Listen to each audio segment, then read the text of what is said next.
4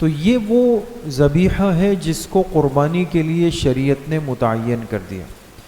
اس کے علاوہ جو جانور ہے چاہے وہ حلال ہو، جیسے کوئی کہے جی میں ہرن کی قربانی کر رہا ہوں، ہرن کی قربانی نہیں ہو سکتی. ہاں ہرن ذبح کر کے کھا سکتے، شتر مرغ ہے اس کو ذبح کر کے کھا سکتے ہیں، قربانی نہیں ہو سکتی اس کی. بات سمجھ گئے؟ یا مرغی ہے، مرغا ہے، تو اس کو ذبح کر سکتے ہیں، کھا سکتے ہیں، اس کی قربانی نہیں ہو سکتی. تو وہ جانور جو شریعت نے متعین کر دیے ہیں صرف انہی کی ہی قربانی کرنا جائز ہے. اور پھر ان جانوروں میں ضروری ہے کہ جو شریعت نے ان کی عمر طے کر دی، اس عمر کے جانور کی قربانی کرنا ضروری ہے. یہ نہیں کہ جا کے جو جانور ہاتھ آیا اس کو لے آئے. لہٰذا بکرا، بکری، دمبا، بھیڑ، اس میں کم از کم عمر کی حد کیا ہے جی؟ 1 سال. بکرا ہو، بکری ہو، دمبا ہو، بھیڑ ہو، چاہے مذکر ہو چاہے مؤنث ہو، اس کی کم از کم عمر کی حد کیا ہے؟ 1 سال. البتہ صرف دمبے میں یہ مسئلہ لکھا ہے کہ اگر دمبا اتنا موٹا تازہ فربا ہو کہ جس کی عمر ابھی 1 سال پوری نہیں ہوئی، 6 مہینے ہو چکے ہیں، 1 سال نہیں ہوئی، لیکن اتنا موٹا ہے کہ اس کو 1 سال کے دمبوں میں چھوڑ دیا جائے یہ ان کے برابر لگے، تو صرف اس دمبے کی قربانی جائز ہوگی. باقی یہ مسئلہ بکرے بکری میں نہیں ہے، چاہے وہ کتنے قداور ہو جائیں، کتنے بھی بڑے ہو جائیں، اس میں 1 سال کی شرط ہے. اسی طریقے سے گائیں، بیل، بھینس، اس میں عمر کی کتنی شرط ہے؟ 2 سال. اونٹ کے اندر عمر کی شرط کیا ہے؟ 5 سال. یہ عمر ہے. تو شریعت عمر کا تقاضا کرتی ہے، یاد رکھیں، اور ہم اس کے لیے بطور علامت اس کے دانت چیک کرتے ہیں. چونکہ عموماً ایسا ہوتا ہے کہ گائیں ہو، بیل ہے، بھینس ہے، 2 سال میں یہ 2 دانت بڑے نکال لیتا ہے عموماً، لیکن معیار یہ نہیں ہے دوستو، یہ سمجھ لیں.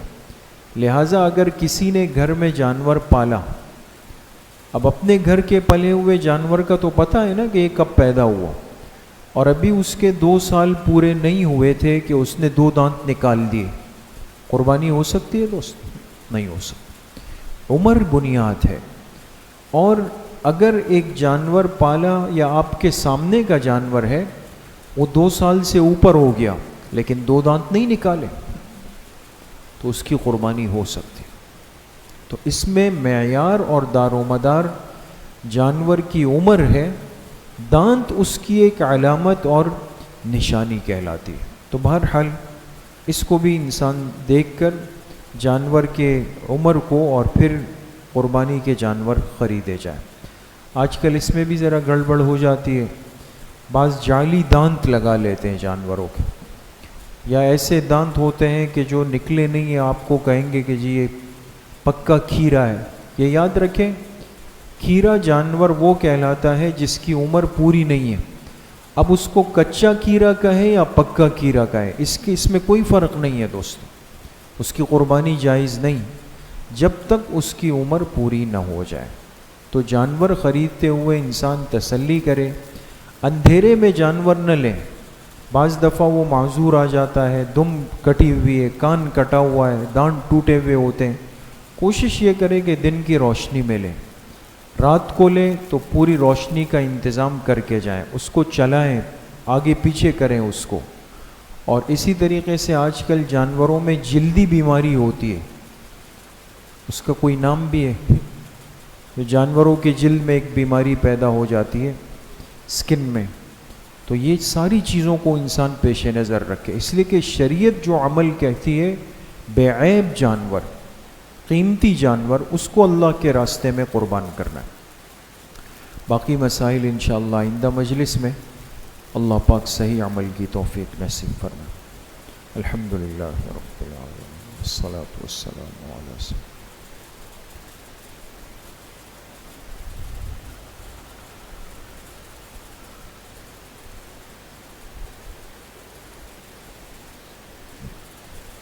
وصلی اللہ وسلم علی نبینا محمد وآلہ وصحبہ اجمعین برحمتہ.